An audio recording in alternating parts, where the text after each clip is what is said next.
Alléluia. Amen. Eh bien, ce soir, pendant quelques minutes, nous avons le privilège de savourer la parole de Dieu.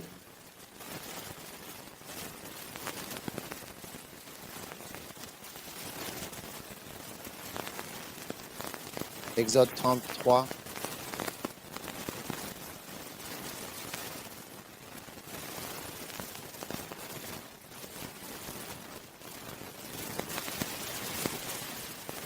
Verset 11. Et l'Éternel parlait à Moïse dans ce passage directement face à face, comme un homme parle à son ami. Vous êtes moi. Oui. Et il retourna au camp. Mais son serviteur Josué, qui était le fils de Nun et un jeune homme, ne sortait pas du tabernacle. Josué, ce jeune homme, restait dans ce lieu appelé le tabernacle, sans en sortir, alors que Moïse était retourné au camp. Or, dans l'huile, il y a différentes épices, et vous voyez dans le ministère de deux hommes célèbres, le ministère de Moïse et celui de Josué, deux choses différentes. Le Seigneur parlait à Moïse face à face, de manière directe et personnelle, comme un homme parle à son ami. Donc, lorsque vous êtes véritablement prophète, Dieu peut effectivement vous parler directement, face à face, exactement comme un homme parle à son ami proche. Et ça vous plairait? Oui, eh bien, Incroyable.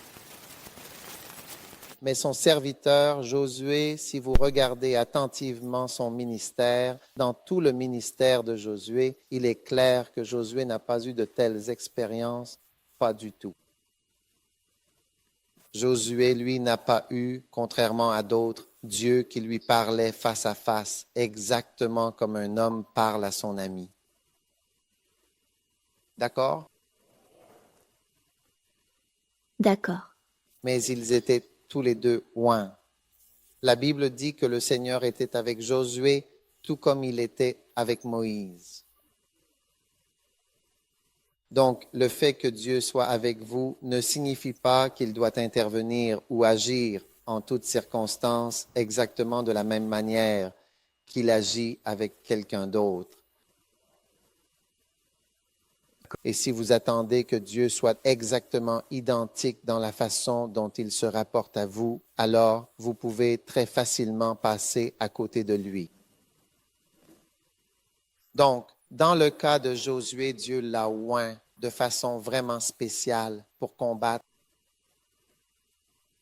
Ainsi, il a passé la majeure partie de sa vie à combattre et à gagner. Maintenant, verset 12. Moïse dit au Seigneur, « Vois, tu me dis, fais monter ce peuple, mais tu ne m'as pas fait savoir jusqu'à présent qui tu enverras avec moi. Pourtant, tu as dit, je te connais par ton nom, et tu as aussi trouvé grâce à mes yeux. » Verset 13.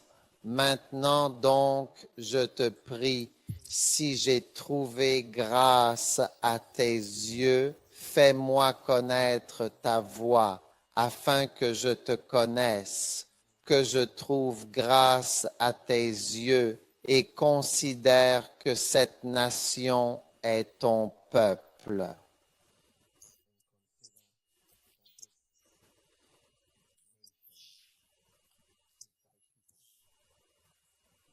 Maintenant, Dieu dit, Moïse disait au Seigneur, montre-moi ta voie afin que je te connaisse.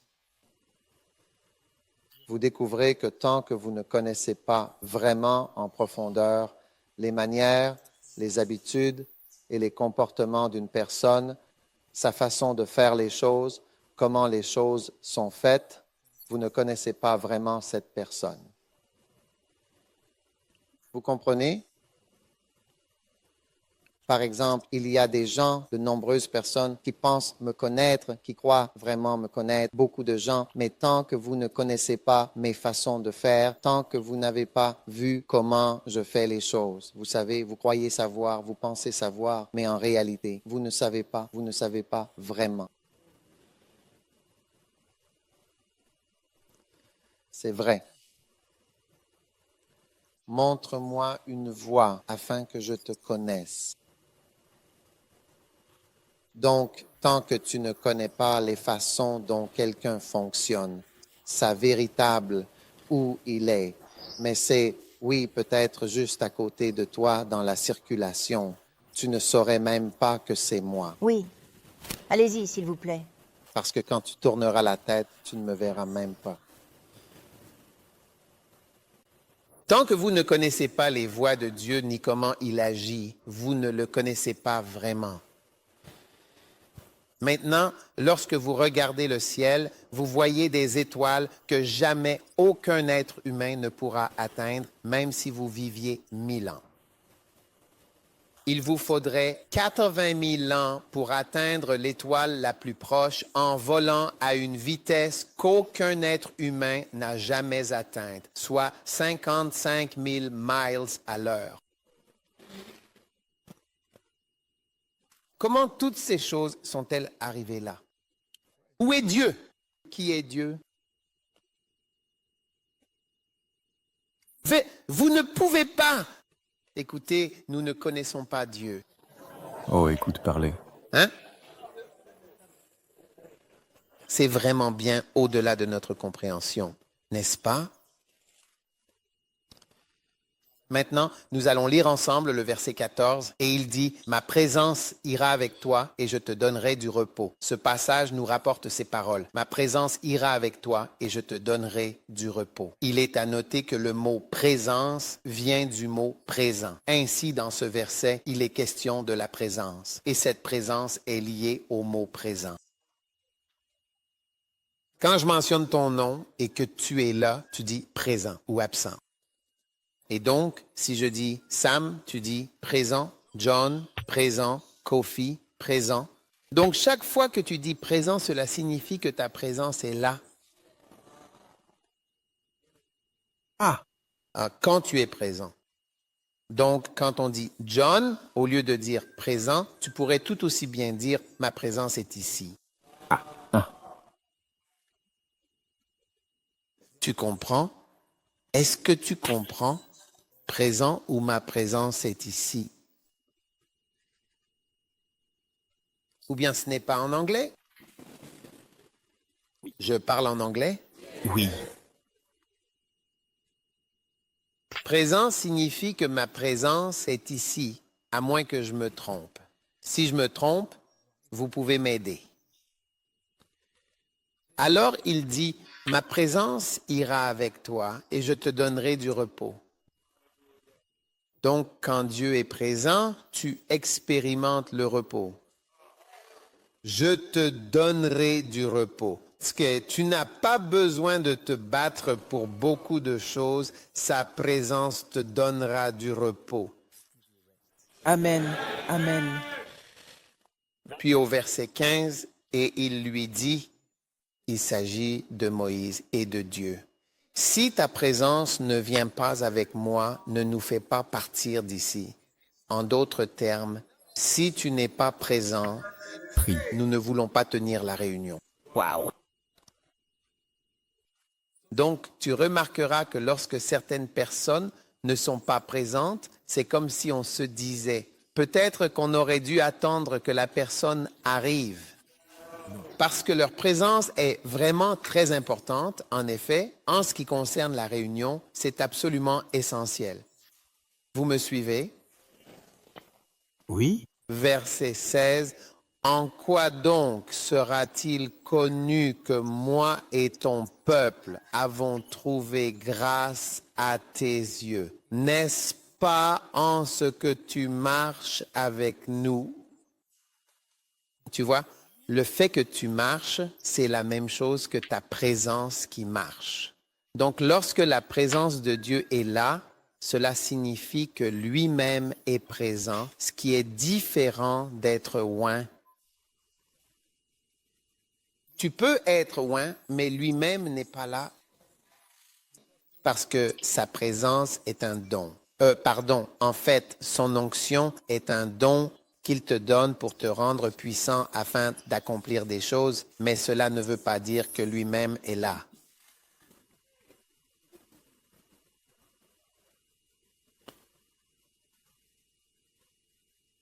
Parce que lui-même peut ne pas être là. Pourquoi? Pourquoi le serait-il? Comment pourrait-il être présent? Comment pourrait-il ne pas être présent alors que son onction l'est en effet? Parce que son onction est son don afin que tu puisses accomplir ton œuvre. Donc, lorsque Dieu t'appelle, il te donne un don ou une épice dans l'huile pour que tu puisses accomplir une tâche. Maintenant, si tu n'aimes pas Dieu et ne lui obéis pas, Jean 16, 21, celui qui a mes commandements et qui les garde, c'est celui-là qui m'aime. Et celui qui m'aime sera aussi aimé de mon Père. Et moi, je l'aimerai et je me manifesterai à lui.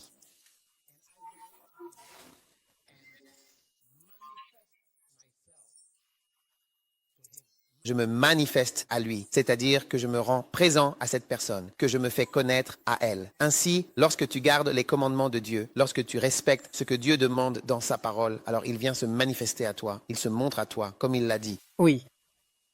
Et c'est lui-même, sa présence, la personne, véritablement. Tu es là? Oui. Maintenant, je pourrais te faire un cadeau, tu partirais. Ça ne veut pas dire que je suis avec toi. Peut-être que je te donne 100 cedis et tu rentres chez toi. Je ne suis pas avec toi.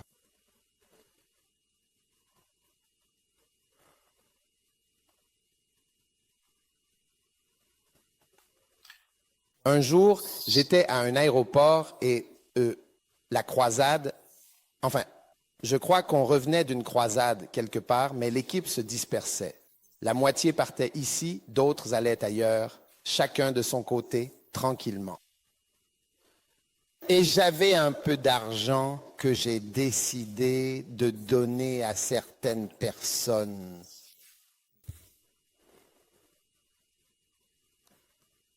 Alors je leur ai donné, à ceux qui ne venaient pas avec moi, je leur ai donné de l'argent. Je leur ai dit, allez, achetez-vous quelque chose de sympa. Maintenant, à celui ou à ceux qui étaient avec moi, j'ai dit, ma présence ira avec vous. Eux, je leur ai donné mon cadeau. C'est ça.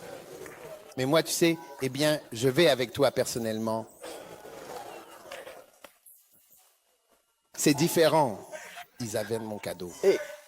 Mais cet autre avait ma présence. Waouh. Vraiment. Waouh.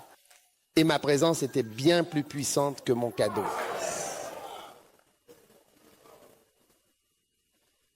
Oui, voilà. Parce que ma présence, en fin de compte, a rapporté bien plus d'argent que le cadeau que j'ai offert à ces personnes. Tu peux avoir la présence de Dieu ou son don, ou tu peux avoir les deux.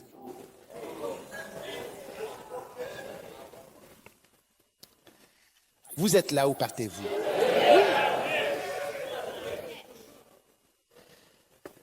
Présent. Présent ou absent? Présent. Ta présence est ici? Oui.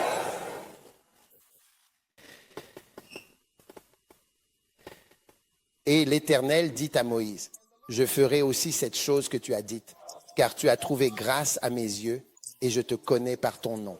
Puis il dit, c'est encore Moïse qui parle. Je t'en prie, fais-moi voir, s'il te plaît, ta gloire. Vous voyez, la présence de Dieu, c'est la personne de Dieu et c'est aussi la gloire de Dieu. Si quelqu'un est gentil, tu sais, tu vois où la personne est gentille quand tu es proche de cette personne. Tout le monde a vraiment l'air bien. À l'église, ce matin, tous ensemble. Eh bien, oui. Mais vous avez mis vos beaux habits du dimanche? Amen. Votre plus beau visage, votre plus belle apparence, votre meilleure attitude. Oui. Certaines des personnes qui paraissent les plus joyeuses sont en réalité les plus dépressives que vous puissiez rencontrer. Le sourire que vous voyez est un sourire d'église. On ne le retrouve vraiment pas du tout à la maison. Je veux vraiment vous encourager à croire aux choses que je prêche. Ne pensez surtout pas que je parle, je vous assure, vraiment par colère ou bien par frustration, vraiment. Je prêche la parole.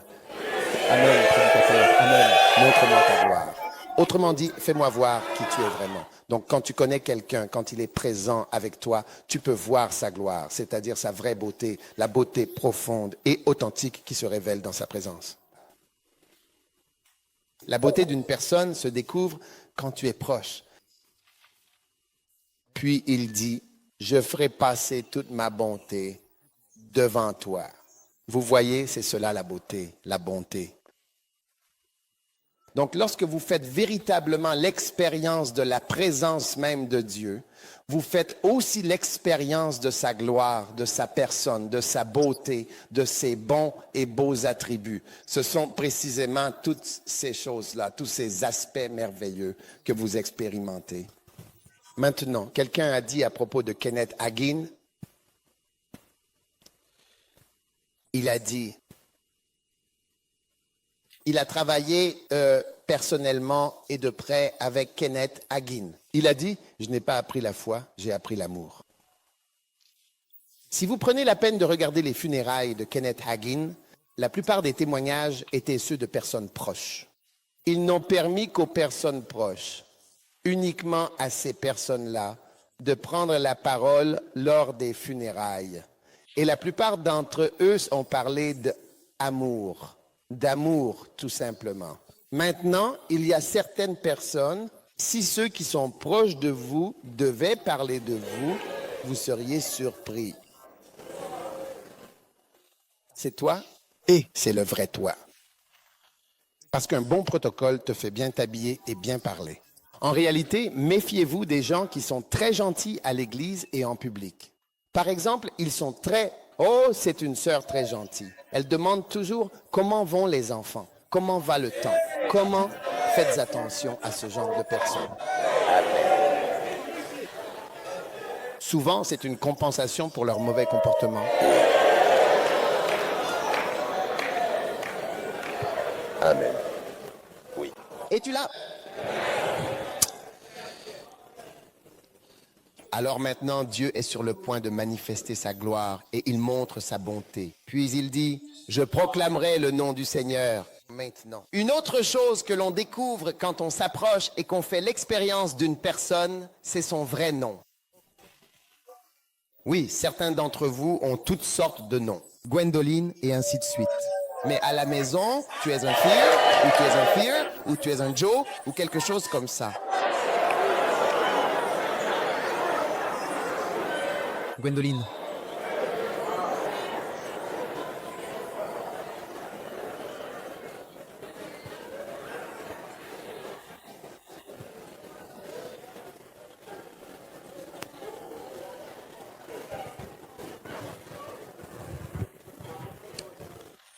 Oui.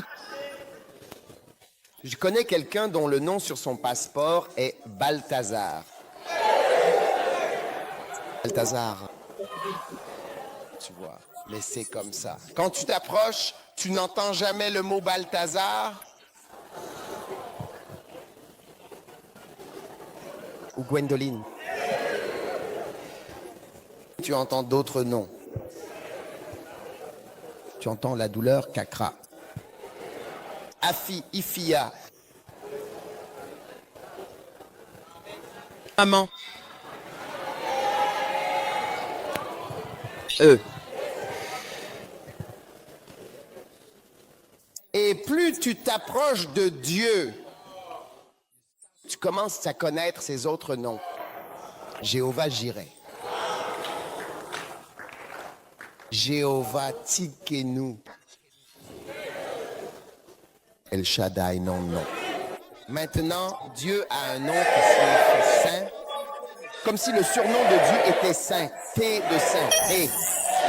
Mais Dieu a des saints partout.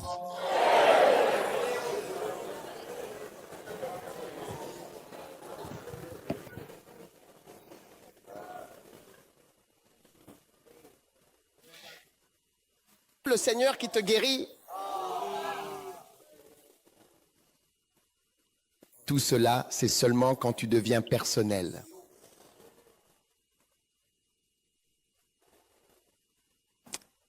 Et il y en a certains d'entre nous ont même des noms. Tu ne veux pas que les gens sachent que tu as un tel nom.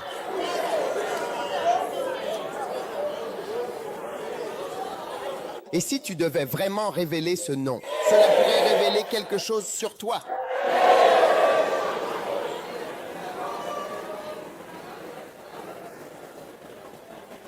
Et parfois, tu es embarrassé. Quand tu rencontres quelqu'un qui te connaît par ce nom et qui vient le mentionner devant tout le monde, et tu dis, s'il te plaît, je suis pasteur maintenant.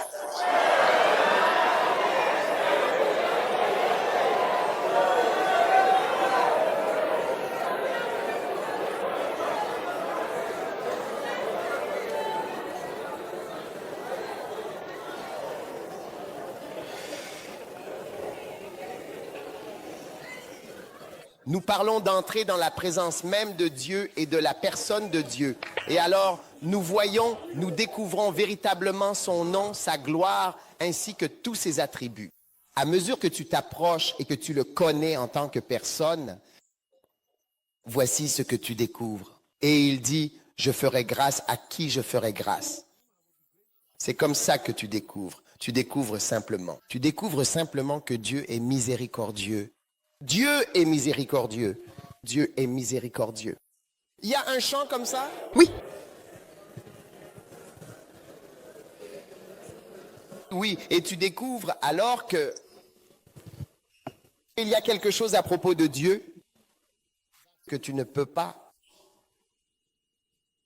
lui enlever. Il dit, je ferai grâce à qui je veux faire grâce. Il dit, je suis miséricordieux envers tous. Je ferai grâce à qui je veux faire grâce. Le pouvoir de choisir les gens. Vous ne pouvez pas l'enlever à Dieu. Et quand il y a un bon leadership, vous ne pouvez jamais emporter le pouvoir de choisir. Je ne peux pas imaginer être dans une fonction politique, rendez-vous, et je dois choisir un conseil d'État pour me conseiller. Et des gens viendraient faire du lobbying pour que cette personne devrait être amenée à consulter alors que je ne la connais même pas, mais parce qu'il est Ashanti ou Ewe, ou bien je dois trouver un équilibre avec la région de Brongahafo. Et je dois choisir des personnes qui me sont imposées. Comment pourrais-je bien gouverner? Je n'arrive pas à l'imaginer. Mais Dieu dit qu'il fera assurément grâce à qui il veut faire grâce. Dieu m'a fait grâce en me permettant d'être ici. Vous voyez, beaucoup de personnes ont commencé des églises qui n'ont pas pu grandir. Beaucoup.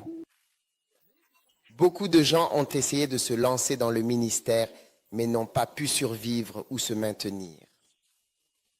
Mais moi, je suis dans le ministère depuis 1991. Au 1er janvier. Donc, Et non seulement j'ai pu subvenir à mes besoins en étant à plein temps dans le ministère, mais j'ai tellement de personnes, de professionnels, des avocats, des médecins, des pasteurs, des apôtres, des évêques dans de nombreux pays qui travaillent tous et qui sont soutenus. Dieu a été miséricordieux.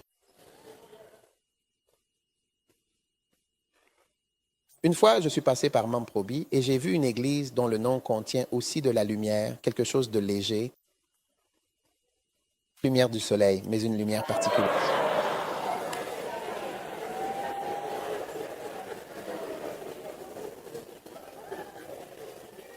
Et l'église était faite de planches de Wawa. Si vous en avez déjà vu une avec ce genre de superposition, oui, avec une fenêtre, et le Saint-Esprit m'a soufflé. Tu aurais été ici. Tu aurais été ici. Parce que nous étions aussi à Mamprobi.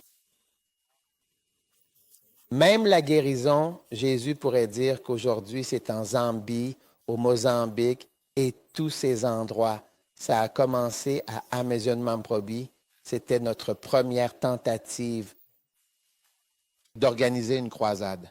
C'était sous une grande tente, là-bas, à Amzion Mamprobi. Donc, quand il dit « je ferai grâce », à qui?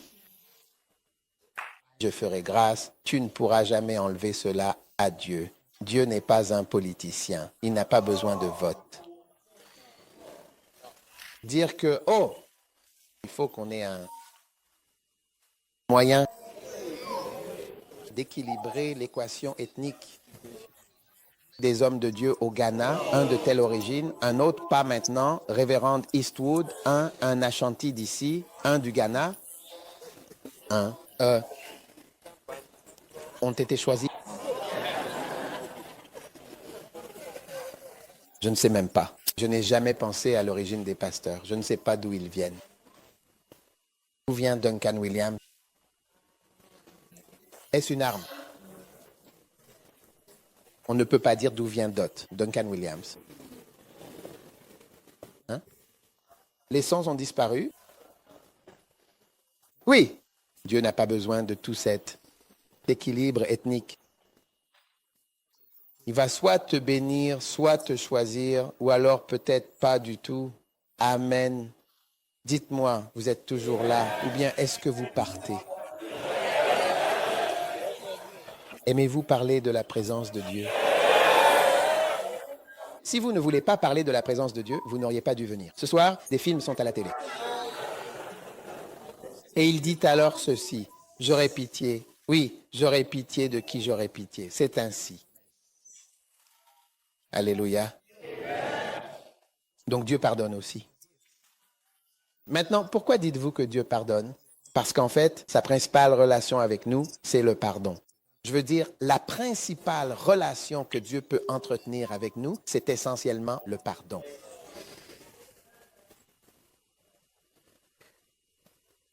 Qu'as-tu à offrir à Dieu? La principale chose que Dieu a à faire avec toi, c'est de te pardonner presque au quotidien. Reçois le pardon au nom de Jésus.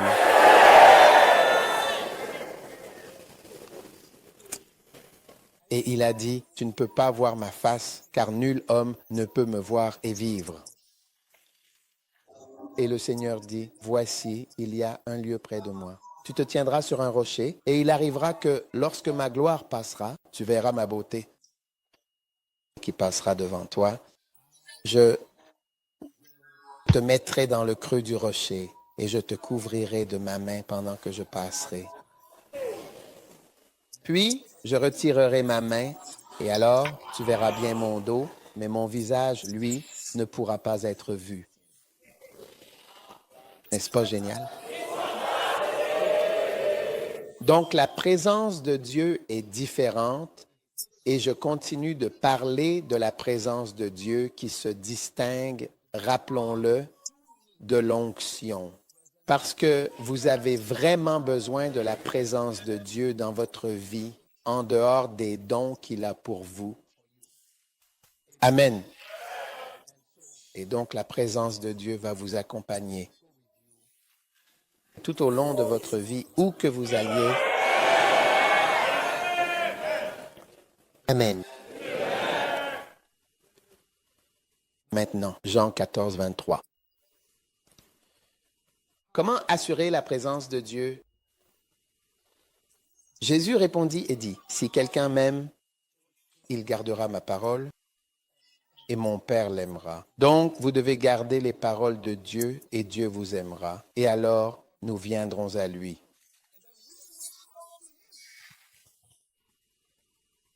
Et nous ferons notre demeure chez lui. Donc, si tu veux véritablement que la présence de Dieu soit avec toi tout le temps, tu dois garder ses paroles. Et une fois que tu obéis, tu stimules l'amour. Tu stimules l'amour. Oui.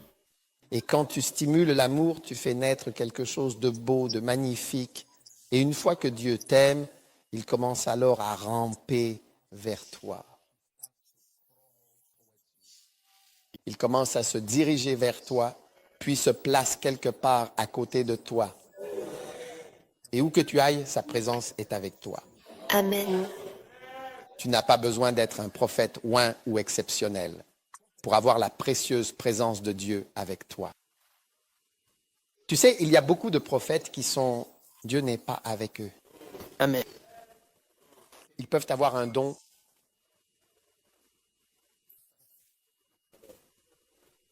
Mais la présence n'est pas là, elle est absente. Il n'est pas avec eux, il ne se trouve pas parmi eux en ce moment. Ouais. Donc il y a beaucoup de gens, ils n'obéissent plus à Dieu, mais ils sont toujours doués parce que les dons et l'appel de Dieu sont sans repentance. Dieu n'enlève pas ses dons, donc il ne retire pas ses dons. Donc toi, tu resteras avec un don comme ces personnes à qui j'ai donné de l'argent. Elles sont parties avec mon don, mais ma présence était avec quelqu'un d'autre. Oh. Et la personne qui avait ma présence a profité 100 fois plus que celle qui avait le don et qui se promenait en pensant qu'elle était bénie.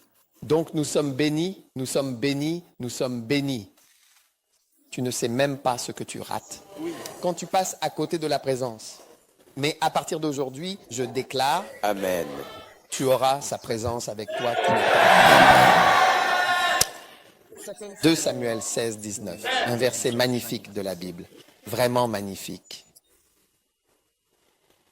Maintenant, comme nous allons à nouveau entrer, une fois de plus, dans l'essence même du prophète aujourd'hui, je tiens vraiment à ce que vous vous souveniez de façon très précise et attentive de 2 Samuel 16, 19. Il est écrit, et encore, je me demande, qui devrais-je envoyer? Ne devrais-je pas servir en présence de son fils? Comme j'ai servi en présence de ton père, ainsi je serai en ta présence. Vous voyez, c'était Hushaï et il disait, j'ai servi en présence de ton père. Wow! Et comme j'ai servi et que j'étais là en sa présence, je serai en ta présence. Amen.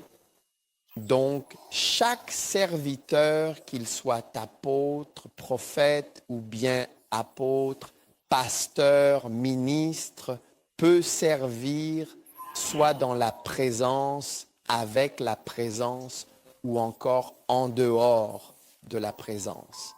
Wow. J'essaie de faire comprendre. D'accord. Oui, tu peux servir, opérer comme pasteur, mais Oui.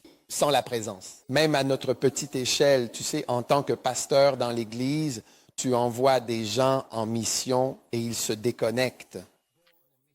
Ils pensent, j'ai les mercuriales, j'ai ceci, j'ai cela, j'ai tout ça. Et ils sont déconnectés. Ils ont les dons. Ils ont don. Et ils se déconnectent de ta présence et participation continue. Wow. Amen. Dans leur vie. Oui. La plupart de ces personnes ne s'en sortent pas bien. Si tu vois un de nos missionnaires qui s'en sort bien, tu peux voir des photos, je peux t'assurer d'une chose, il est toujours en contact. D'une manière ou d'une autre, il arrive en quelque sorte à forcer le passage pour maintenir ta présence et ton implication dans leur vie. Et c'est à toi de décider. Alors il dit, dans 2 Samuel 16, 19, il dit, « Ne devrais-je pas servir en présence de son fils ?» Donc tu peux servir, d'accord, mais pas en présence.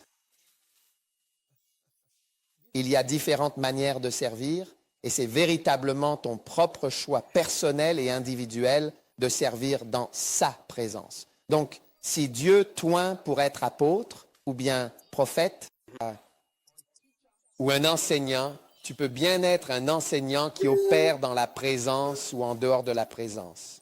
Wow. Il y a des personnes qui travaillent dans ma présence. J'ai des personnes qui travaillent de loin, plus près, plus près, plus près, encore plus près.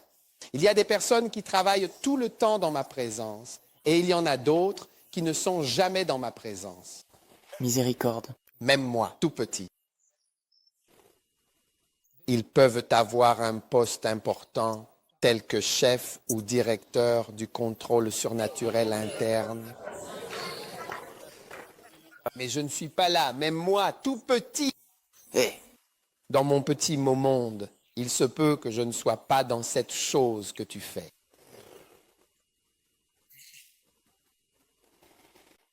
Donc vous avez besoin de sa présence pour participer avec vous et en vous.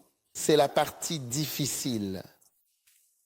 Maintenant, si vous souhaitez lire le livre de Rejoignez, La torche et l'épée, le Seigneur lui a donné une torche et il a ressenti la torche. Elle était très légère. Le Seigneur marchait avec lui et le Seigneur lui a dit, la torche que tu tiens n'est pas légère. C'est parce que je suis avec toi. Il a dit, quand tu t'éloigneras un peu de moi, tu verras à quel point elle deviendra lourde. Et plus je m'éloignerai, plus elle sera lourde et tu ne pourras plus la porter. Alors tu la poseras. Donc, ce qui se passe, c'est qu'en fait, tu n'es pas capable de porter sa torche et son don facilement et correctement. Sans que sa présence soit avec toi. Tu peux donc servir en dehors de sa présence, mais tout change. Vous êtes avec moi? Oui. Alors maintenant, ouvrez avec moi à 1 Corinthiens, chapitre 12. Nous aurons fini sous peu.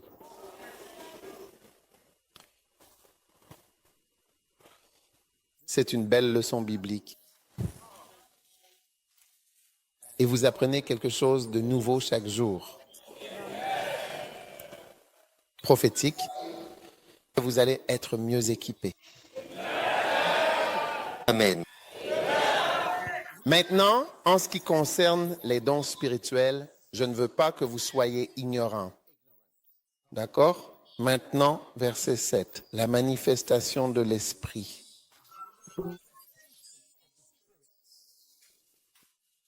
C'est le mot phanérosis qui est donné à chacun. D'accord? Et puis, au verset 8, à l'un, en effet, est donné la parole de sagesse, à un autre, la parole de connaissance. Et à un autre, au verset 10, l'opération des miracles, à un autre, le discernement des esprits. D'accord? Maintenant, parole de connaissance. Quand vous parlez de la dimension prophétique, vous parlez essentiellement de voir et savoir. Que tous le disent et savoir. Amen. Maintenant, un vrai prophète est quelqu'un qui voit et qui sait. Voir et savoir est peut-être la principale chose qui concerne un prophète. Voir et savoir. Voilà pourquoi écouter attentivement est clé. Non, ne réduisez jamais le ministère prophétique ou la dimension prophétique à dire le numéro de votre voiture.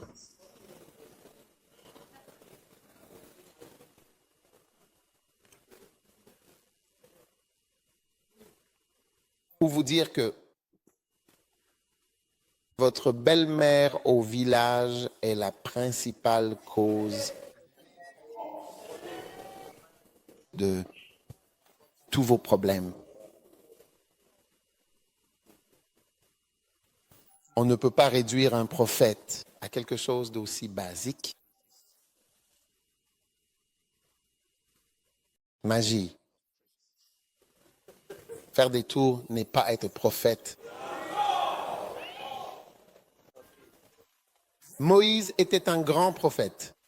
Toutes les lois, même celles que j'ai utilisées, dans les lois de, comment appelez-vous cela?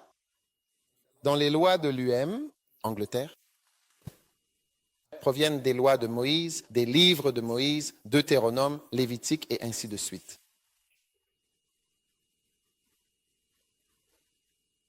Dire le numéro de votre voiture, le sous-vêtement que vous portez, les couleurs, etc. C'est assez basique. Quelles sont les couleurs que vous pourriez porter? Marron, rouge, bleu, blanc, il y en a tellement. C'est bien bœuf, rouge, orange, jaune, vert. Il n'y a que sept couleurs. Et violet. Isaïe était un grand prophète. Il ne disait pas aux gens les numéros de leurs voitures et tout ça. Je veux dire, c'est possible. Je ne dis pas que ça ne l'est pas, mais non. Je ne me moque pas de ça, mais je dis que, regardez, c'est plus que ça, bien plus que ça. Ne réduisez pas cela à seulement ça. Ce n'est pas ça le problème. En fait, savoir des choses et savoir, c'est ça. En fait, un prophète... D'accord? Donc, magnifiquement. La Bible enseigne que vous devez désirer les meilleurs dons. Donc, même si c'est surnaturel, vous pouvez le désirer. C'est un bel aspect de la chose. Sinon, pourquoi prêcherais-je à ce sujet? Pourquoi vous parlez? D'accord? Et vous devez développer l'art de, je ne dirais pas que c'est un art, mais la capacité de voir et de savoir. Parce que, vous savez, dans beaucoup des merveilleux miracles que Dieu accomplit avec les êtres humains, il semble rarement mettre de côté la nature et les démarches naturelles. S'il veut que tu trouves un être cher, vous constaterez qu'il le ferait probablement à ce que tu ne fasses rien, à ce que tu ne te brosses pas les dents et que tu viennes à l'église sans te coiffer, sans te brosser les dents ou sans te laver. Donc, quand nous prions pour toi, on s'attend à ce que tu utilises les 2 pains et les 5 poissons pour générer le reste. Tu comprends? Oui. Le miracle intervient quand tu as utilisé les 2 pains et les poissons. C'est alors que cela devient miraculeux. Parce que le cerveau est tellement miraculeux. Ce que Dieu a donné est tellement fantastique. Donc, quand tu mets tout cela complètement de côté, quand Dieu a dit à Abraham, je te donnerai un enfant dans 1 an. Penses-tu que Abraham n'était pas marié pour recevoir une grossesse par le Saint-Esprit? C'est seulement Marie qui a eu ce miracle. Mais Abraham est allé voir la vieille dame Sarah et lui a dit, écoute, je sais que tu es à la retraite, mais il faut que tu sortes de la retraite maintenant. tu reviennes à la vie. Ton avis? Oui.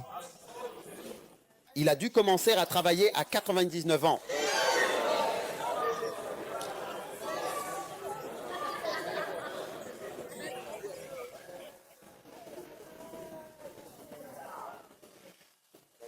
Donc Dieu s'attend à ce que tu transformes les meilleurs dons et que tu travailles pour savoir, connaître et voir autant que tu peux. Et puis, lorsque tu arrives à la frontière, à la limite du savoir et de la vision, tout devient possible. Savoir et voir. Alors, le miraculeux prend le relais et tu commences à savoir et à voir beaucoup de choses que nous ne connaissions pas ou ne voyions pas auparavant.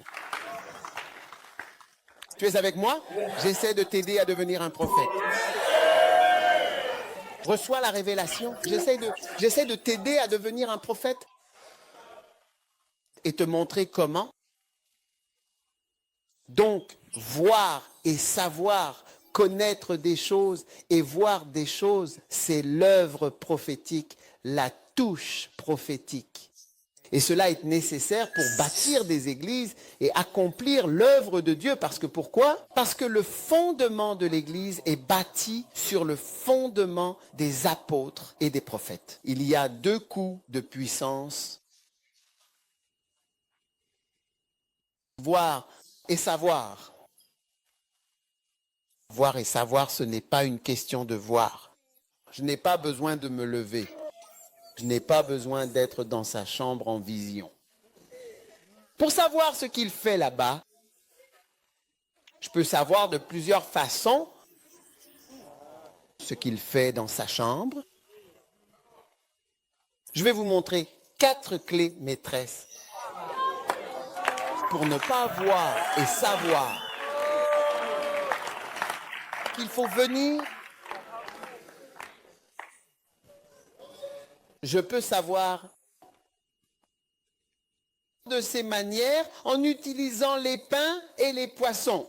Et quand j'arrive au dernier poisson, c'est à ce moment-là que les poissons surnaturels vont commencer à se multiplier dans mes mains.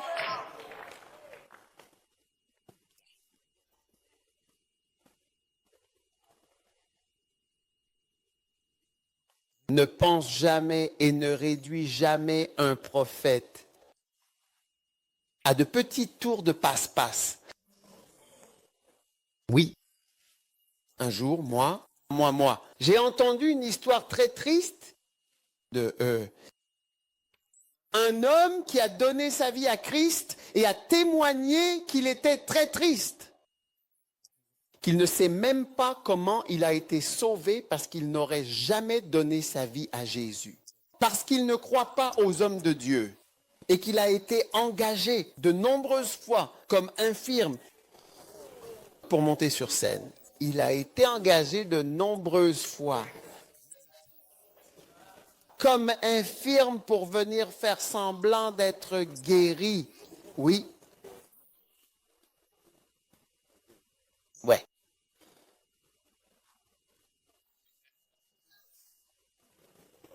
Pour venir dire qu'il était malade et qu'il va bien maintenant. Et qu'il ne croit pas aux hommes de Dieu à cause de ces combines pour lesquelles il a été payé de nombreuses fois. Ici même au Ghana. Donc, pour beaucoup de choses, dans de nombreux cas et pour diverses situations, vous découvrez qu'il vaut mieux, il est préférable pour nous de nous tourner vers la Bible et d'en voir. Approchons-nous de ce qui est dans la Bible, de plus en plus près, et nous serons bénis. Amen. Maintenant, il y a à ce stade 4 clés maîtresses à retenir. Alléluia. Pour vraiment être un véritable prophète. Comme je l'ai dit, je n'ai pas besoin, lève-toi. Je n'ai pas besoin d'être tout simplement là, dans sa chambre. Allez. De savoir ce qu'elle a fait, tout simplement.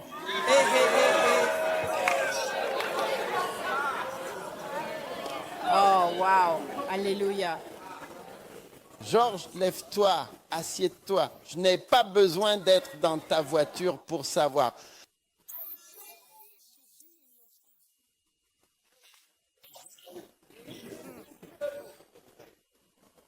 ce que tu as fait?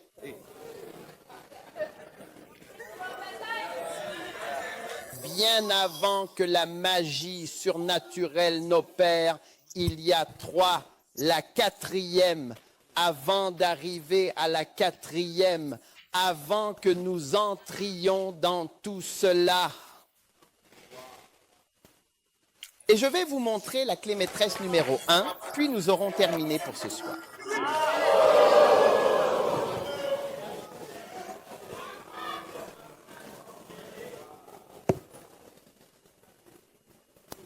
Oh.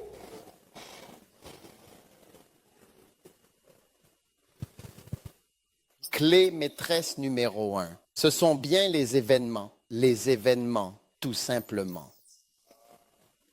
Assieds-toi, les événements. Voir et savoir pleinement à travers les événements. Dans le livre de l'Ecclésiaste, chapitre 1, verset 9, « Ce qui a été, c'est ce qui sera. Et ce qui s'est fait, c'est ce qui se fera. Il n'y a rien de nouveau sous le soleil. »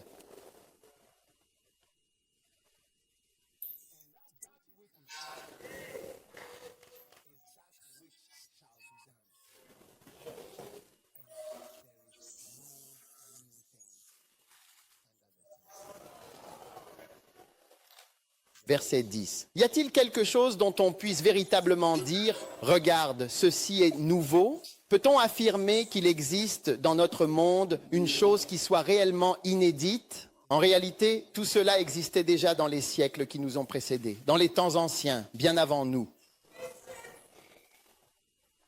Tout d'abord, la première clé maîtresse, ce sont les événements. Tout ce qui s'est produit dans le passé est ce qui se produira.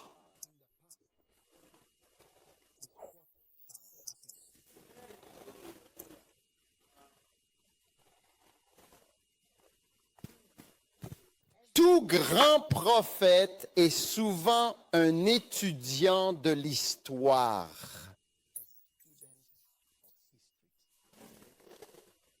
Quand je parle d'histoire, je ne parle pas de celle où vous apprenez des actes. Observer attentivement les événements fera de vous un prophète accompli. Vous voyez, je parle ici des 2 pains et des 5 poissons. Parce que les 5000 qui ont été nourris l'ont été avec 2 pains et 5 poissons. En plus, les pains et les 5 poissons surnaturels. Oui. Oui, les 5 premiers ont mangé les poissons physiques, les 2 premiers ont mangé les 2 pains. Je pense qu'ils l'ont partagé en 5. Au moins 5 ont eu les normaux, avant que le surnaturel prenne le relais. Oui. Qu'est-ce qui va donc arriver au gouvernement NPP qui est arrivé? Écoute, avant même d'avoir une vision, eh bien,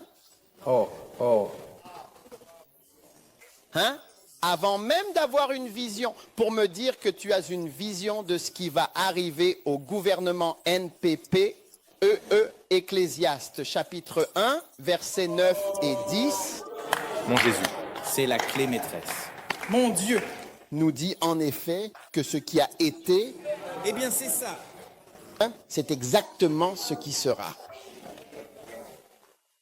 Y a-t-il quelque chose dont on puisse dire, regarde, ceci est nouveau? Cela existe déjà depuis longtemps.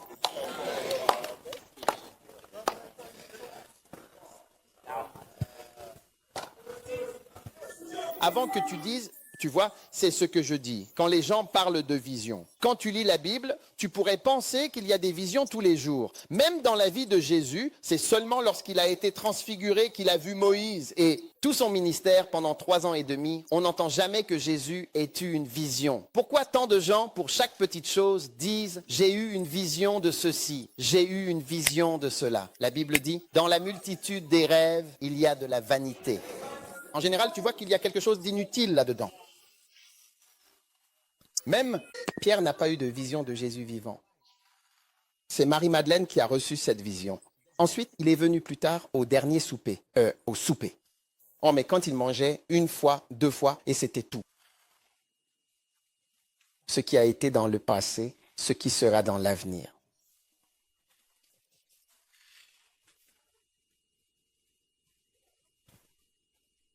Quand Kwame Nkrumah était président, il avait tellement confiance en lui. Il a fait don d'argent qu'à... Eh bien, à qui a-t-il fait un don? La Guinée. Combien? 2 millions de dollars ou quelque chose comme ça. Oui, vous êtes tous des historiens. Il est... Je regardais un documentaire sur GTV à propos de notre histoire et il disait que c'était l'une des choses, il était déconnecté des réalités qui se passaient sur le terrain au point de pouvoir faire un tel don. Alors qu'il y avait une crise financière, beaucoup de difficultés. C'était comme, oh, tout va bien, tout va bien. Oui, 2 millions, on peut aider l'Afrique. Prenez 2 millions. Mais ce n'était pas le cas. Et il était tellement confiant qu'il est parti en voyage à Hanoï. Donc, au revoir Ghana, je reviendrai. J'y vais et je reviendrai. Je suis en sécurité. Tu aurais dû voir une photo. Si tu vas au musée, tu vois 6 généraux debout derrière lui en train de prendre une photo, y compris le général Kotoka. D'accord. Ils étaient tous debout. Il était complètement déconnecté.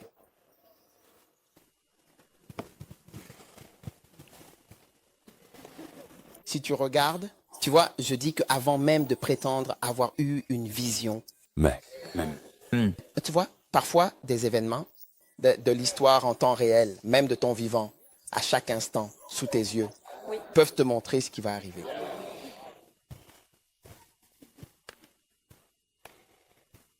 Alléluia. Alléluia. Quand le NDC était au pouvoir, avant que le président Kofo Aniforo n'arrive, ils étaient confiants, vraiment confiants. En 2000, une confiance totalement aveugle. J'étais à ce moment précis, j'étais bien éveillé et je regardais attentivement les résultats.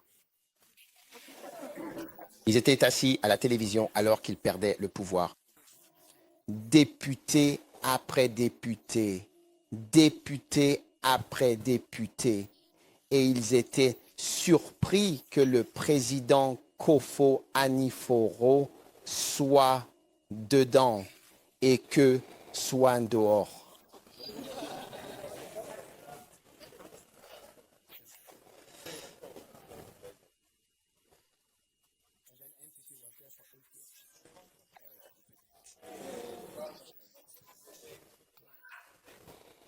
Face aux réalités du terrain. Pareil qu'à Cromer.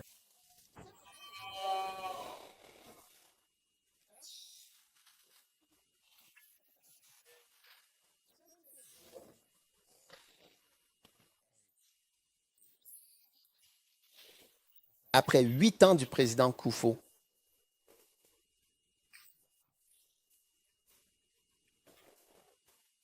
arrive Mills, qui venait de Dansoman. Nous avions l'habitude de le croiser à Dansoman, faisant du porte-à-porte. Oui, Dan, Soman, il faisait du porte-à-porte pour les élections.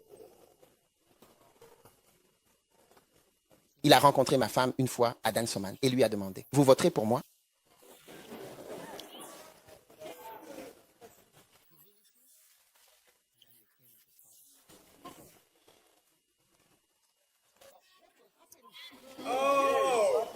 Tu vois, ce que je veux dire, c'est qu'il n'est pas besoin d'être un grand prophète. L'Écriture dit, en effet, ce qui a été, autrement dit, c'est ce qui sera.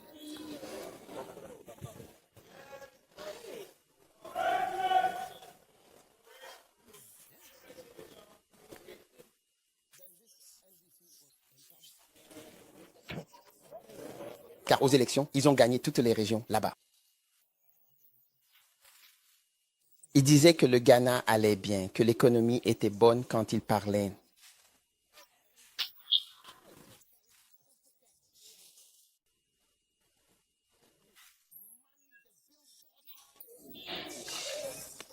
Je veux dire, partout, il y avait de la drogue. Tout le monde dans le pays pensait. C'était comme un État à partie unique. Comme si aucun autre gouvernement ne pouvait jamais arriver.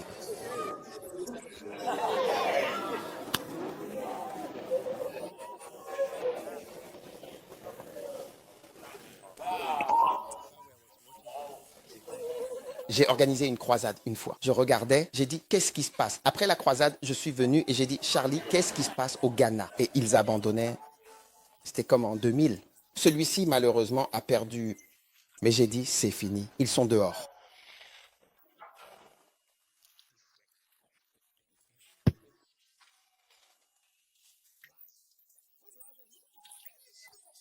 C'est vraiment, je veux dire, en fait, cela a été fait.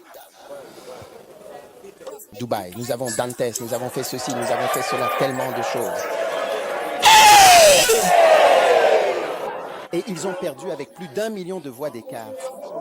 Une élection au Canada peut être gagnée avec 20 000 voix, eux ont gagné avec plus d'1 million. Et c'était comme si la Coupe du Monde avait été remportée, comme si le Ghana avait gagné la Coupe du Monde. Quand les gens sont sortis pour célébrer, c'était comme la Coupe du Monde, c'est ce qu'on m'a dit. Qu'adviendra-t-il de ces gens-là?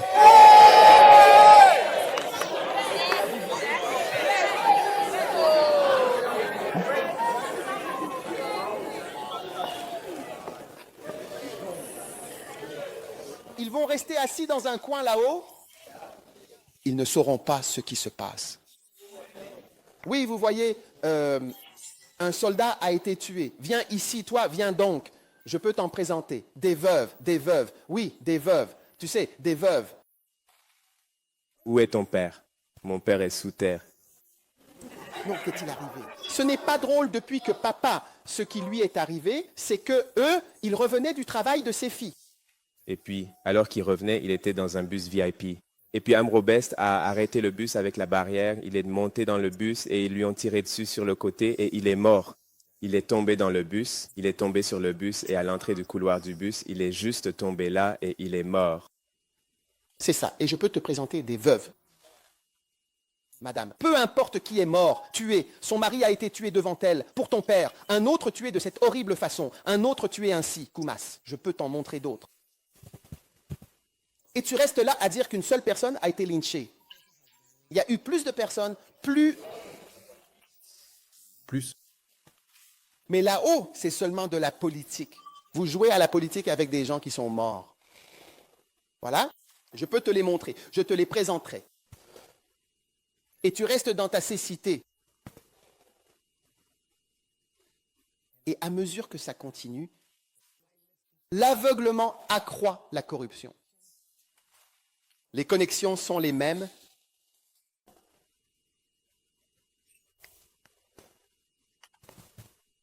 Qu'advenir? Encore une autre. Et tu veux savoir ce qui va encore arriver. Je ne dirai pas ce qui va arriver, parce que si je le dis, tu sauras que cela va arriver. Parce que je peux te le dire et je le dirai. L'un fait aussi partie de l'Ecclésiaste. Oui.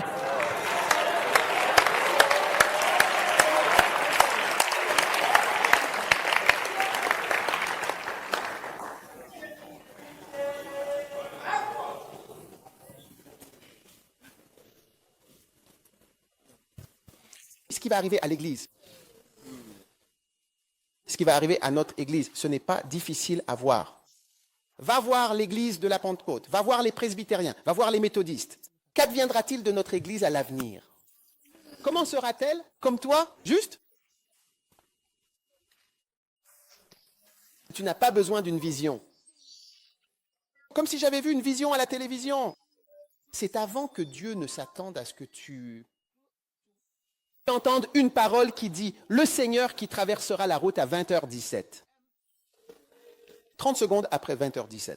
Tu es un idiot stupide. Ouvre simplement les yeux, regarde à gauche, regarde à droite, puis traverse la route. Ne regarde pas l'heure, 20h17. Dis « Ainsi parle le Seigneur, je suis bon ». 1, 2, un autobus va arriver et te renverser. Et tu diras « Dieu est Dieu ». Je n'ai pas bien entendu, ou peu importe.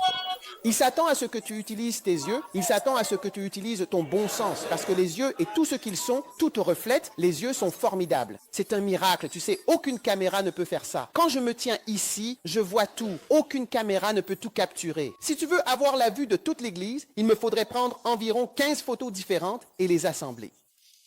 Aucun angle, aucun objectif d'appareil photo ne peut imiter l'œil. L'œil est si large, si vaste. Parfois, tu te retrouves à un programme ou à une croisade, car il y avait tant de monde. Quand tu regardes la photo, ce n'est pas comme ce que tu as vu avec tes yeux.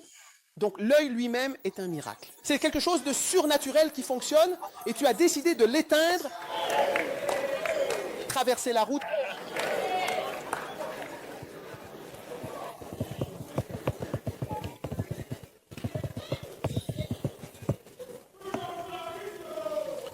Qu'est-ce qui va se passer? Qu'est-ce qui va se passer? Qu'est-ce qui va se passer? L'Ecclésiaste, chapitre 1, versets 9 et 10, peut nous en dire beaucoup. Et non seulement il nous dit ce qui va se passer, mais il nous dit aussi ce qui veut se passer. Ce qui parfois peut être évité, ce qui veut se passer, mais cela peut être empêché. Cela veut arriver, cela veut se produire. Ce qui veut se passer, c'est ce qui s'est déjà passé qui essaie de revenir. Qu'est-ce qui va arriver à Malcolm Easy, ce qui est arrivé à UTC, ce qui est arrivé à Glamour, ce qui est arrivé à Kingsway? C'est ce qui allait arriver à Malcolm.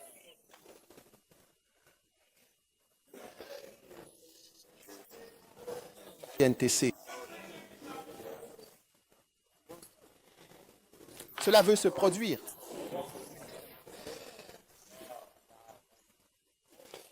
Clé maîtresse numéro 2.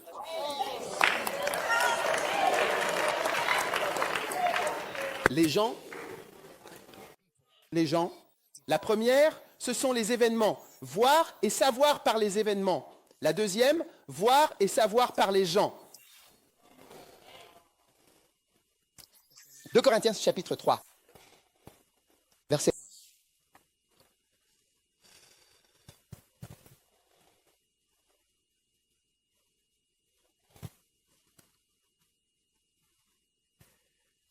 Commençons-nous à nous recommander nous-mêmes. Vous.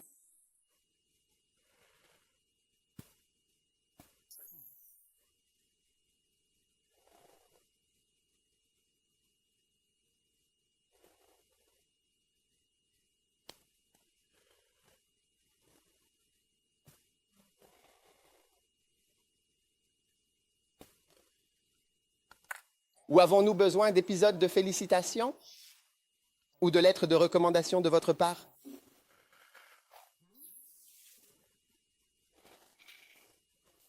Verset 2. Vous, ici, maintenant, êtes notre épître. Vous êtes une lettre écrite dans nos cœurs, connue et lue de tous les hommes. Verset 3. Car il est en effet tout à fait manifeste que vous-même, vous êtes véritablement une lettre de Christ, servie par nous, écrite non avec de l'encre, mais avec l'Esprit du Dieu vivant, non sur des tables de pierre, mais sur des tables de chair, c'est-à-dire sur les cœurs. Verset 4. Et une telle confiance, nous l'avons par Christ envers Dieu. Revenons au verset 3. Peux-tu changer la version afin que je n'ai pas à trop expliquer? Change la version, s'il te plaît. Ouah. Vous êtes notre lettre. Donc toi, en tant que personne, tu es une lettre unique. Ou bien une personne est en réalité un texte complet. Alors, lève-toi. Tu es un message texte. Toi, Justina, tu es une lettre. Tu es une autre lettre. Tu es une lettre. Tu es une lettre. Tu es une lettre. Tu es une lettre. Tu es une lettre. Ne sois pas une lettre. Tu es une lettre. Tu es une lettre. Parce que ta chose est une lettre. Écrite par le Saint-Esprit à tous les chanteurs. Oh, oui. C'est une lettre. Les prophètes sont les prochains messages avant même que tu aies un rêve ou une vision. prophète, la lettre est écrite, n'est-ce pas? Une lettre. En tant que lettre, il y a une lettre devant toi, signée par le Saint-Esprit. Signée Saint-Esprit. Aïda est véritablement une lettre écrite par Dieu, destinée à nous tous. Elle fait le travail que l'évêque Saki faisait autrefois. Elle m'introduit pour prêcher et vient après que j'ai prêché. C'est un message pour toi et pour tout le monde. C'est une petite fille qui le fait. Réfléchis à fond. Tu veux pas réfléchir? Veux pas réfléchir à ce que ça signifie?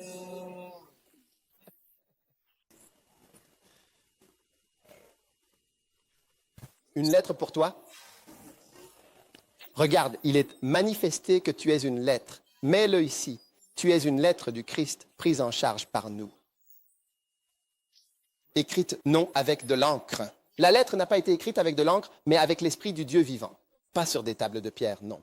À cette époque, il n'y avait pas de papier, mais des tablettes de notre cœur humain. Donc Dieu a écrit dans ton cœur, ou il a mis un message dans ton cœur. Et le message qu'il a mis dans ton cœur est une personne.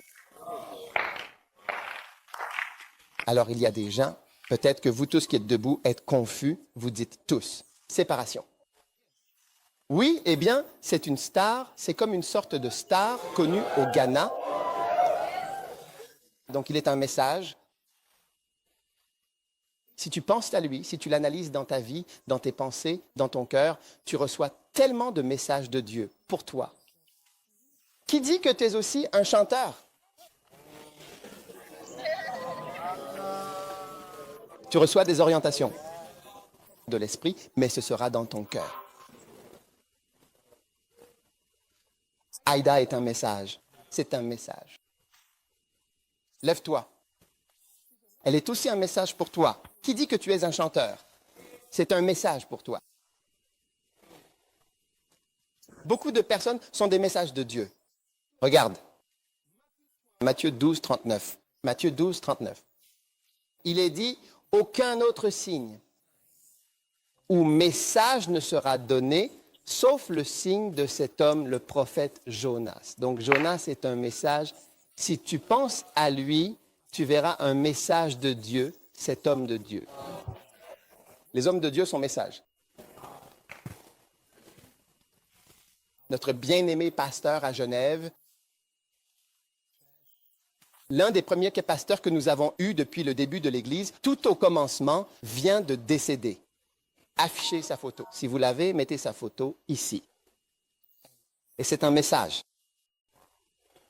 Oui, c'est vraiment un message. Il n'a jamais collecté d'argent auprès de l'Église. Il a donné des milliers de dollars à l'Église, au ministère. Hein? Il a combattu Orangus. Il a combattu toute une série d'Orangus. C'est un message, tout le monde devant toi est un désordre. L'archevêque Duncan Williams a été un message pour moi. Tant de choses à son sujet sont des instructions pour moi, rien que par sa présence. Maintenant, avant que tu ne commences à dire que tu regardes l'esprit comme l'esprit est. Donc j'ai besoin d'une parole du Seigneur, la parole est devant toi, tu dis que tu as besoin d'une parole du Seigneur, hein?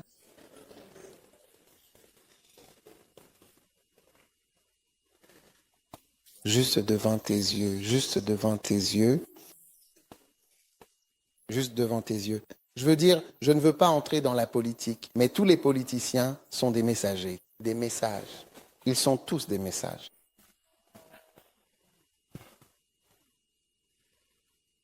Et quand Dieu l'imprime bien dans ton cœur, pense toujours beaucoup et demande à Dieu ce qu'il veut. Une fois, j'étais dans un certain pays et j'étais avec Benny Hinn. Quand je ai terminé et que je suis revenu à mon hôtel, j'ai passé environ 3 heures à écrire des notes sur ce que je sentais que Dieu me disait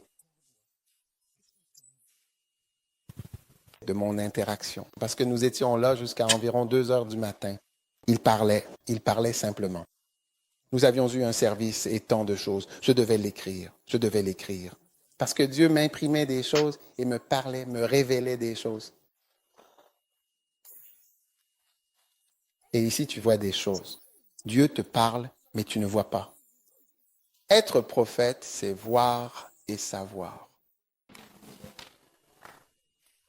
Voir et savoir.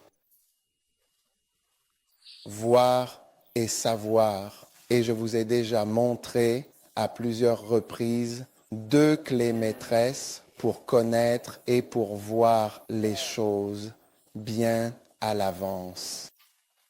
Bien avant. Je n'ai pas besoin de venir dans ta chambre. Quand je rencontre un frère et que je fais du conseil et que je vois 1 ou 2 personnes, je sais. C'est un message, je n'ai pas besoin de plus.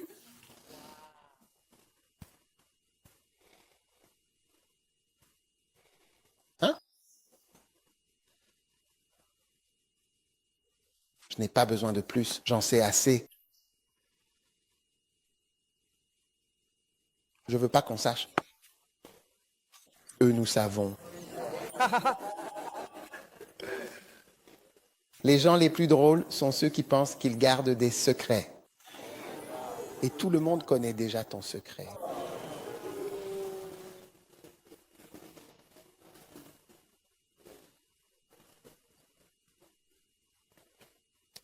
Un jour, j'ai rencontré un frère et je lui ai dit, fais attention aux filles de l'église. Elles vont t'apprécier. Elles ne sont pas comme moi, elles sont toutes bien plus âgées. Et j'ai dit, écoute, nous avons ce qu'on appelle l'intemporalité quand il s'agit de filles et de garçons. Oh oui, sans âge, l'âge ne veut rien dire. Même peut-être que l'âge de ta mère sera surpris. Si tu fais ta demande maintenant, elle dira, oui, je suis la plus belle. Je suis la plus belle du système. Dieu lui-même m'a élevée. Dieu m'a choisi parmi toutes les belles filles. Il m'a choisi comme grand-mère pour être sur le trône. Tu seras surpris. Seigneur, que ta volonté soit faite, la servante du Seigneur. Parce que tu sais, un jour j'étais, je crois, à Coligono. Alors je prêchais et mon cœur a été poussé à prier pour que les gens se marient. Alors j'ai dit, tous ceux qui veulent se marier, seulement les sœurs, venez devant. Toutes les sœurs.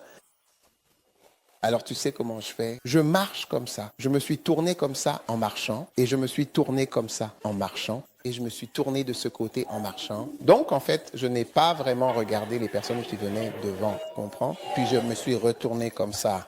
Et quand j'ai vu les gens, j'ai failli tomber. Des mamans, des tantes, des jeunes mamans. Je veux dire, elles avaient même repoussé les plus jeunes qui étaient derrière. On appelle ça l'absence d'âge. Il n'y a pas d'âge. C'était pour moi. Oui, elles veulent se marier. Peu importe quoi, non. Peu importe quoi. Je n'ai pas besoin d'un don prophétique pour regarder les filles et dire « celle-ci est une mauvaise, celle-ci est concernée ». Rien qu'à cet appel à l'autel. Depuis ce jour jusqu'à aujourd'hui, c'est resté gravé au fond de mon cœur qu'il n'y a aucune femme qui ne veut pas. Se marier, peu importe l'âge, qu'elle puisse avoir un enfant ou non. Oh, c'est dans mon cœur. Elles veulent se marier et je prie toujours pour elles à ce sujet. Oh oui, cela ne m'a jamais quitté. Tu n'as pas besoin d'une vie, ils diront. J'ai une vision à ton sujet. J'ai vu quelque chose à propos de... Non, tu as déjà reçu une lettre. Amen. Ce qui est une seule personne. C'est tout.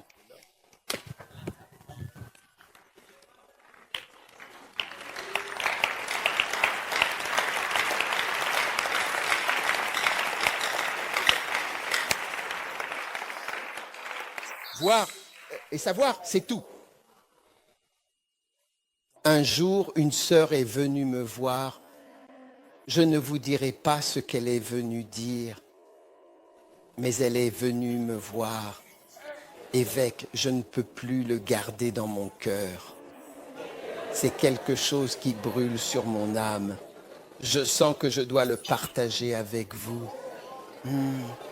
Quand elle a fini de parler, un message s'est profondément ancré dans mon cœur à propos de la méchanceté et des gens. Mais surtout certains types de filles. Oui. Et je savais qu'elle était là pour détruire quelqu'un. Elle n'était pas là, donc je ne peux pas le garder pour moi. Mon âme est bouleversée. Bouleversée, en effet. Ils ne t'ont pas épousé, maintenant ça te fait mal. Tu viens maintenant raconter des choses pour venir salir quelqu'un. Pourquoi n'as-tu rien dit tout ce temps? C'est maintenant que tu viens parler. C'était gravé au plus profond de mon cœur. J'ai dit, ces gens-là, surveillez-les. Très dangereux. Une lettre, nous ne devons jamais oublier. Méchant. Donc les événements basés sur Ecclésiaste 1, versets 9 et 10, et sur 2 Corinthiens, ou même le prophète Jonas, c'est un message. Chaque homme de Dieu est un message. Un jour, un homme de Dieu a été retrouvé mort dans un hôtel. Il était allongé face contre terre dans une chambre d'hôtel. Mais ce même jour, je jouais au golf avec l'évêque Richard, je crois.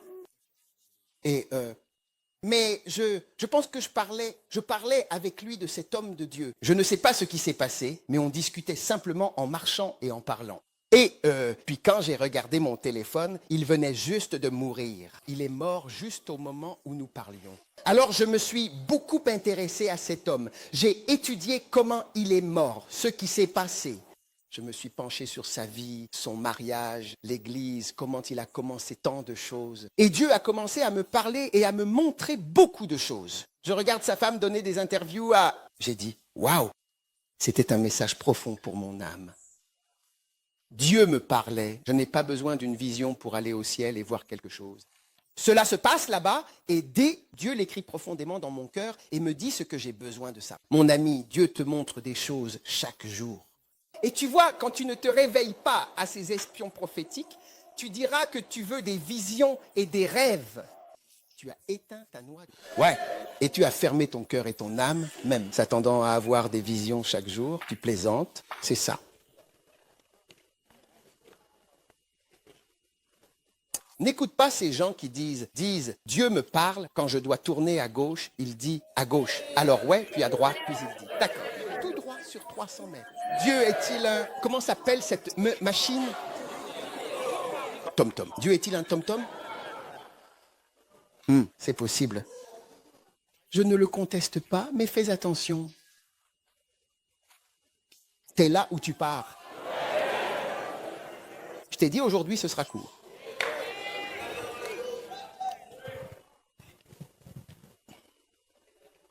Numéro 3.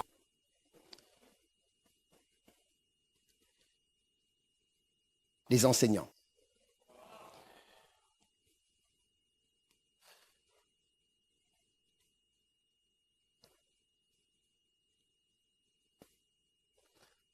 Deux Chroniques, chapitre 15, verset 3.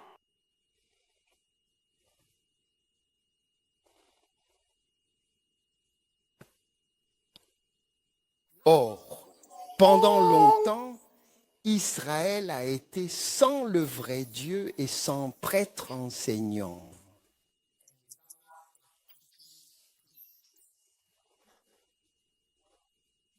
Et sans loi.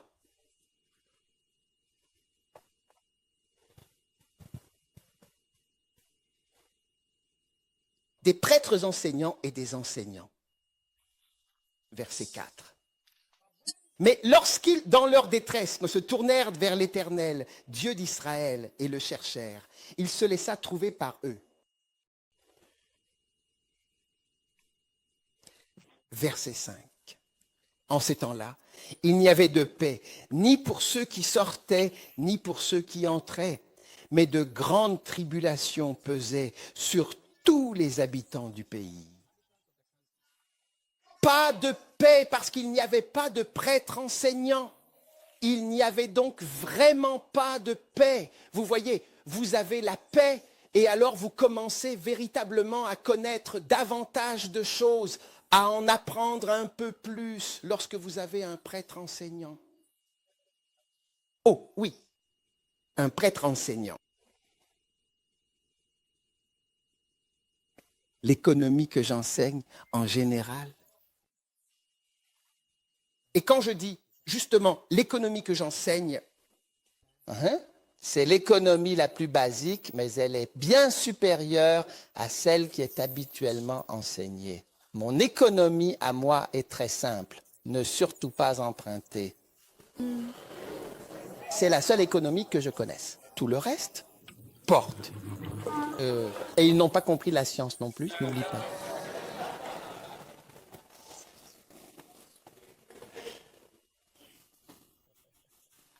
Il n'y avait pas de paix. Il n'y avait pas de paix. Tu vois, en l'absence du prêtre enseignant et de l'enseignant, il n'y a pas de paix. Donc la parole que le prophète aurait apportée, tu vois, à travers les enseignements, tu commences à t'élever et à connaître des choses.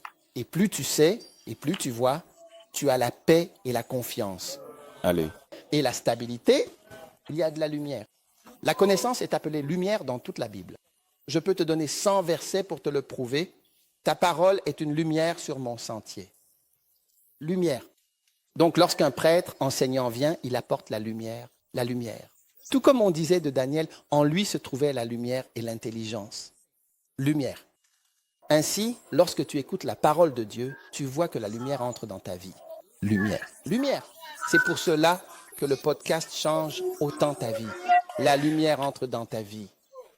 Oui. Il n'y avait pas de prêtre enseignant. Je n'ai pas besoin d'un prophète, d'une révélation prophétique. Car lorsque j'ai la possibilité d'avoir le prêtre enseignant, ce prêtre qui enseigne et qui apporte la lumière dans ma vie, cela me suffit amplement. La lumière qu'il apporte éclaire mon existence. Et c'est cette lumière, transmise par son enseignement, qui me guide et m'accompagne chaque jour. Lumière, lumière, lumière. C'est ça la lumière. Daniel était un homme en qui l'on trouvait la lumière, l'intelligence et la sagesse, même une sagesse semblable à celle des dieux. Daniel chapitre 5. La lumière se trouvait en lui. Lumière. L'intelligence, en toute évidence, se trouvait bel et bien en lui, le prophète. Le prêtre enseignant apporte la lumière de la parole de Dieu. Amen. Et hors des ténèbres, tu peux maintenant voir le chemin. Amen. Amen. Oui. Il y a beaucoup de paroles qui sont véritablement des prophéties. Si le gouvernement ou qui que ce soit, peu importe, écoutait vraiment, il pourrait en tirer un grand bénéfice. Mais les gens ne veulent pas écouter. Lumière. Est-ce que tu m'écoutes? Oui. Oui. Alors Dieu va apporter beaucoup de lumière. Vous voyez, en effet, lorsque l'eunuque passait sur le chemin, Philippe a été amené précisément à cet endroit-là. Et Philippe a dit, dans Acte 8, il a dit, « Comprends-tu ce que tu lis? Sais-tu ce que tu es en train de lire? » La plupart des choses que nous lisons, nous ne pouvons pas les comprendre. Même mes livres que j'ai écrits, c'est quand je les prêche que les gens comprennent. Oui. Quand je prends mon livre et que je commence à prêcher, il devient soudainement un livre que tu peux comprendre. C'est vrai. Oui. Alors Philippe a dit, « Est-ce que tu comprends? » Et l'homme a dit, « Comment puis-je comprendre? Comment? À moins que quelqu'un ne me guide vraiment. » Waouh. Donc, quand tu commences à avoir un prêtre enseignant et qu'il commence à te guider, c'est comme si tu recevais chaque jour des révélations du ciel pour te guider. Et il venait. Te guidant, te disant simplement ce qui allait t'arriver.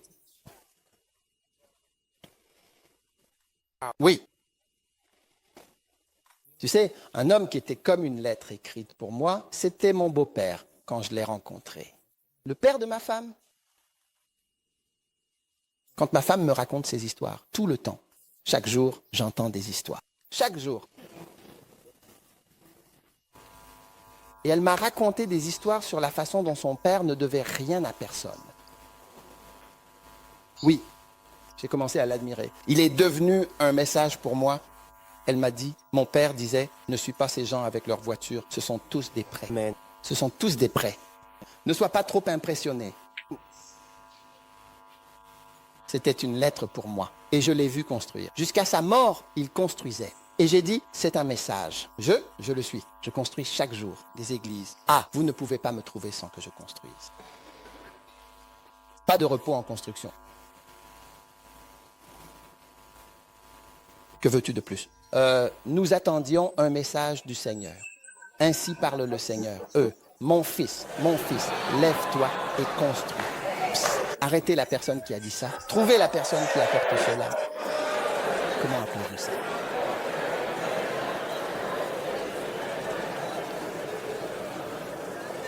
Et la dernière clé prophétique, autrement dit, le fait de véritablement savoir s'appelle la révélation. Révélation. Premièrement, les différents événements. Deuxièmement, les diverses personnes. Troisièmement, les enseignants. Et quatrièmement, la révélation. Galates, chapitre 1. Mais je vous certifie, frères, verset 11, que l'évangile qui a été prêché par moi n'est pas de l'homme, car je ne l'ai ni reçu d'un homme, ni appris. Celle-ci n'est pas un enseignement, mais par la révélation de Jésus-Christ. Amen. Maintenant, dans ces derniers jours, Jésus apparaîtra aux gens. Oui. Amen.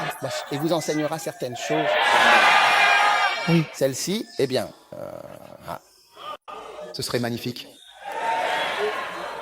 Combien d'entre vous s'attendent à ce que Jésus vous apparaisse? Il dit, on ne m'a pas enseigné. C'est au moins pour souligner ce que cela veut dire qu'il n'y avait pas d'enseignement, pas de guide, pas de maître. Par la révélation de Jésus, donc Paul a eu des révélations personnelles de Jésus. Et c'est aussi ce qu'a eu Kenneth Hagin.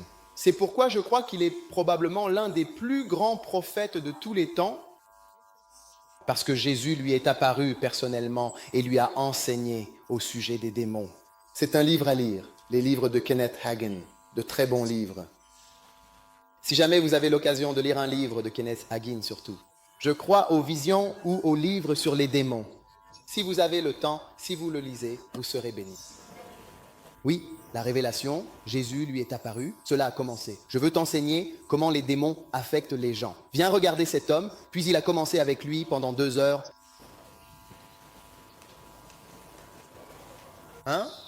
Il ne s'agit pas d'un homme qui t'enseigne quoi que ce soit. Ce n'était pas un prêtre enseignant. C'est juste un téléchargement direct du ciel. Waouh! Maintenant, j'aimerais avoir ça. Si je l'avais, vous n'en entendriez jamais la fin. Jamais. Tu n'en entendras pas la fin jusqu'à ma mort. Mais avant d'avoir cela, j'ai rencontré plusieurs orangus. Et ces orangus étaient sous les gens qui étaient un message pour moi. Oui. Tous mes livres sont basés sur des personnes réelles. Tu sais, un jour, je prêchais. Il y avait un grand homme de Dieu, un évêque venu d'Amérique. Il était assis là. Et il a dit, oh, je prêchais sur la loyauté. Il a dit, tout ce que tu enseignais et chaque exemple que tu donnais, je connais quelqu'un dans mon église exactement comme ça.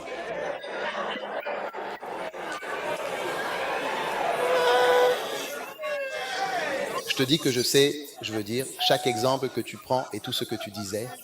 Je pouvais voir exactement quelqu'un dans mon église qui était comme ça. Oui, donc c'est comme si je n'avais pas eu Jésus qui m'est apparu pour m'enseigner ces choses. Mais les personnes que j'ai rencontrées, les gens qui se sont retournés contre moi, qui m'ont insulté, je dis qu'ils étaient tous des messages de la part de Dieu pour moi, au plus profond de mon cœur. Il y a un gars, quand il a quitté l'église, j'ai été malade pendant 2 semaines. Oui, je ne pouvais pas croire qu'on puisse agir ainsi. Et pendant 2 semaines, j'étais alité. C'était un message pour moi. Un message qui ne s'efface pas facilement, qui est fort. C'est pourquoi quand je l'enseigne avec force, ce n'est pas anodin. Je veux dire, c'est un message, c'est une révélation. Dieu l'a gravé profondément dans mon cœur. Oui. Ça ne s'en va pas. Ça ne part pas simplement parce que ce sont des messages profonds. Et je ne l'ai pas négligé. Pendant 2 semaines, j'étais alité. Et je disais toujours, vous savez, quand on fait un rêve, qu'il y a quelque chose qui vous poursuit ou autre, mais on se réveille toujours juste avant le moment final. Et je disais que, tu vois, même si j'avais fait un rêve, le rêve ne se serait pas passé comme ça. Vous savez, parfois on peut diriger son rêve. Charlie, tu vas mourir, sors de la rivière, quelque chose comme ça. Mais celui-là, je ne pouvais pas le contrôler.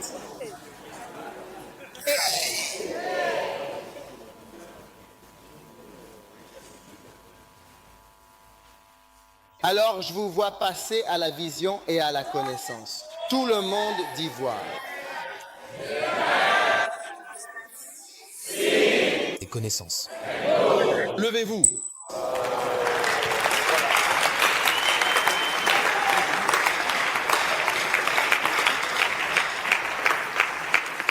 Vision et connaissance. Levez les mains et recevez la révélation. Un jour, Jésus vous apparaîtra et vous parlera, vous enseignera des choses merveilleuses tirées de sa parole. Père, nous louons ton saint nom aujourd'hui. Nous te rendons grâce. Nous te louons. Nous te rendons gloire. Nous t'honorons, Jésus. Nous te remercions. Oh oui. Alléluia. Chando kalama maum chandala baba baladari. Gloire à ton saint nom, Seigneur. Béni soit ton saint nom, Jésus. La vision et la connaissance augmenteront dans les derniers jours. La vision et la connaissance augmenteront dans les derniers jours. La vision et la connaissance augmenteront. La vision et la connaissance augmenteront. Merci. Merci. Merci. Nous te louons, ô Seigneur. Nous sommes reconnaissants. Alléluia. Combien désirent la touche prophétique dans votre vie? Magnifique. Dieu va vous l'accorder. Vous n'allez pas être un chien aveugle. Celui qui était là avant vous est un message pour vous. Votre mère, et elle a des peines. C'est un message pour toi. Ton père et ses difficultés est un message pour vous. Que ce message ne quitte jamais ton cœur, ne quitte jamais ton âme. Ce que tu critiques, tu n'apprends pas de ceux qui m'ont critiqué. Ils ne peuvent pas apprendre de moi, ils ne peuvent que me critiquer. Mais la gloire et la beauté de la révélation que je porte, ils ne peuvent pas la recevoir parce qu'ils parlent contre moi. Au lieu de recevoir, tu ne peux pas recevoir de quelque chose que tu attaques. Lève ta main et reçois cette onction prophétique. Merci Jésus pour le don de Dieu. Merci Jésus pour le don de Dieu. Magnifique. Magnifique. Pose ta main sur ta tête. Reçois l'huile et l'onction de l'Esprit. Que tes yeux s'ouvrent, que tu vois et que tu connaisses.